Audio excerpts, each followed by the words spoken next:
हे बघा इथं भावांनो हे आपला कॅमेरा, हे तर बाकीचं कॅमेरा हे बघा बघा समजा खोल फिटिंगला म्हणजे इथं. तर बरेच दिवस झालं समजून म्हणते ती व्हिडिओ काय आहे ना ह्याच्या पाठीमागचं काय कारण आहे, व्हिडिओ नाही येण्याच्या पाठीमागचं कारण. तर ही जी आपला कॅमेरा आहे का नाही ऑस्मो 5 DJIचा, ही कॅमेरा माझा ब्लँक झालाय म्हणजे ह्याच्यात चित्र दिसत नाही काहीच. ही कॅमेरा माझा ह्या प्रॉब्लेम झाल्यामुळं मी नीट करायला आणलेला आहे. आता इथं नीट करायला टाकतोय कारण की ही कॅमेरा जोपर्यंत नीट होत नाही ना तोपर्यंत मला व्हिडिओ कसा टाकायला येत नाही. समजा गोष्टी एकदम थांबून येत्या, भरपूर त्या टेन्शन आले. काल तर मी दिवसभर जेवण नव्हतं केलं आणि 4 दिवस झालं कॅमेरा एका ठिकाणी. तर नाही म्हणलं आता नीट करायला टाकायला लागेल. नीट करायला आणला. मग मी काय म्हणलं तर गोप्रो चालू करावा, पण हे म्हणल्यात की आम्ही लवकर देतो नीट करून. मामा देताना करून लवकर. मामा म्हणलं लवकर नीट करून देतो. विश्वास आहे मामावर, आपली मराठी माणसं आहे ती. नीट करून देणार गॅरंटी या. तर नीट होईल, कॅमेरा नीट होऊन जाईल. किती एक 3-4 दिवसामध्ये होऊन जाईल ना. 3-4 दिवसामध्ये कॅमेरा होऊन जाईल. तर 3-4 दिवसानंतरच पुढे व्हिडिओ येतील. ही व्हिडिओ मी आज संध्याकाळीला सोडणार नाही कारण की बऱ्याच दिवस झाले व्हिडिओ नाही सोडला. डेली ब्लॉगिंग करायची सवय आहे, त्यातमध्ये 5 दिवस झालं व्हिडिओ नाही टाकला मी. तर आज व्हिडिओ टाकतोय 4 दिवसानंतरनं. आणि दुःखातही भरपूर कारण की कॅमेरा घोटाळा झाला या. मित्रांकडून घेतलं होतं 50,000 रुपये उसनं कॅमेरा घेण्यासाठी. त्यातमधनं 20,000 फेडायचं राहिलं. ते 2.5 ते 3च महिने झाले फक्त कॅमेरा घेऊन आणि हे असा लॉच झालाय. माझ्याकडून एक चुकी काय झाली माहिती का, मी ज्यावेळेस पावती घेत होतो ना कॅमेरा घेताना मुंबईमध्ये, त्यावेळेस तिथं ती म्हणली होती की बाबा तुम्हाला जर कॅमेरा जर घ्यायचा आहे ना तर तुम्ही अजून एक्स्ट्रा 4-5 हजार रुपये पे करा, जेणेकरून आम्ही तुम्हाला ती रिप्लेस देऊ शकतो जर काय झालं तर. पण मी गोप्रो पहिला 2 वर्ष वापरलेला, त्याचा कधी काही प्रॉब्लेम झाला नाही आणि या कॅमेराचा 2.5 महिन्यामध्ये प्रॉब्लेम झाला. तर मला काय वाटलं बाबा दादा तर इतक्या लवकर काय झालं नाही, म्हणलं मग ह्या नवीनचा कसं काय असा होऊ शकेल. तर त्यामुळे ह्या विश्वासानं ही कॅमेरा घेतला आणि आज आपल्याला कॅमेरानं 7 निम्यात सोडलेली या.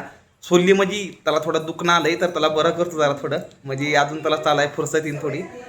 पण त्याची क्वालिटी हाय अशीच राहील का नंतर व्हिडिओ क्वालिटी हायच राहील ना, कारण की त्याची क्वालिटी लय भारी आहे. मला त्यामुळे ती कॅमेरा मला थोडी वाटत नाही. क्वालिटी लय भारी DJIची, क्वालिटी लय भारी त्यामुळे सोडतं. कारण की कसं आहे ना गोप्रो हाय चांगला, पण त्यातमध्ये जी हे आहे ना म्हणजे चेहरा जे एकदम पांढरा दाखवतं, एकदम ग्रीन ग्रीन गोष्टी समजा दाखवतं, व्हाईटला व्हाईट दाखवतं.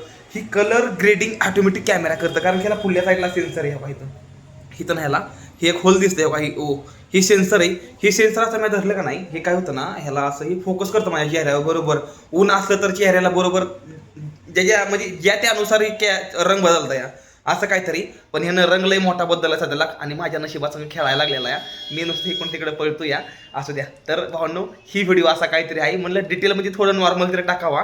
आणि तर असा काहीतरी ही व्हिडिओ आहे भावांनो. व्हिडिओ जर बरोबर वाटत असेल तर ही थोडा माहितीपूर्वक टाकावं म्हणलं तुम्हाला, म्हणजे डिटेलमध्ये सांगावं की ॲक्च्युली झालंय तरी काय, व्हिडिओ काय आहे. नाही तर ब्लॉग करायचं मन नाही माझं, मोबाईलमध्ये अजिबात होत नाही, पण तरी पण नाही इलाजामुळे टाकतो या. हे ह्यांच्यामुळे इथं आलोय बरं का, ह्यांच्यामुळे आपलं फॉलोअर भाव व्हायचं. मी वडापाव खायला एका ठिकाणी थांबलो होतो, एका वडापाव खायच्या ठिकाणी थांबलेलो आणि भाऊ तिथं आलं आणि मी शूट करत होतो त्यावेळेस. मला भाऊ म्हणला अरे गणेश भाऊ तुम्ही इथं काय करताय. आम्ही म्हणलं भाऊ कॅमेराचा प्रॉब्लेम झालाय राव, काय करावं काय समजा नाही, नीट व्हाय ना कॅमेरा. भाऊ म्हणला आमच्या शेजारी एक दुकान आहे, मी त्याला विचारून बघतो. तर ही समोरचं ती दुकान आणि ही भाऊचं, तुमचं आहे का दुकान, आणि ही भाऊचं दुकान आहे. तर ही कपडे फिरतात. भाऊ खरंच खूप जास्त भारी वाटलं मला, म्हणजे काय म्हणते ती. बरं तुम्ही तिथं आला कसं काय, माझ्यापाशी कसं काय आलता, काय कामानिमित्त आलता तुम्ही.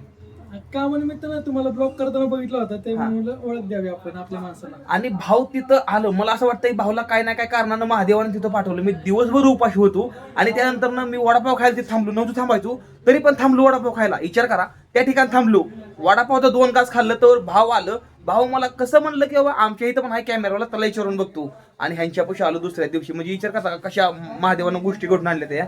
खरंच कॅमेरा नीट जर झाला ना हे जास्त भारी वाटलं मला. 100% होईल आपलं. होईल ना, 100%. भाऊ पण म्हणते होऊन जाईल. खरंच खूप जास्त भारी वाटलं. महादेवाचा आशीर्वाद आहे त्यामुळे समजा गोष्टी एकदम परफेक्ट होत आहे आयुष्यामध्ये माझ्या.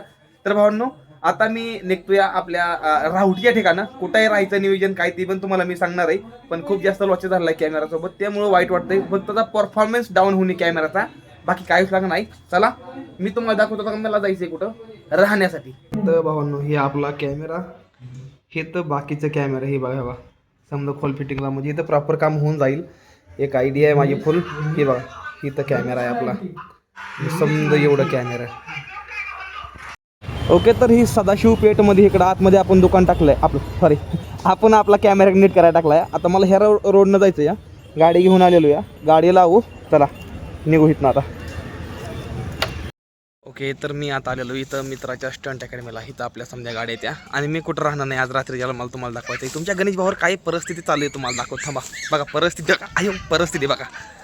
ओके, तर इथं वरती असं ठिकाण आहे आपलं झोपायचं. सध्या इथं वर झोपतो आपण, कारण की आपली जी सायकल इथनं 50 ते 60 किलोमीटर लांब आहे. तर आता मला सायकलीकडे सकाळच्याला निघायचं आहे, पण ही ब्लॉग मी आजच टाकणार नाही, कारण मी व्हिडिओ थांबून देऊ शकत नाही, कारण की 4 ते 5 दिवस झाले व्हिडिओ नाही टाकला.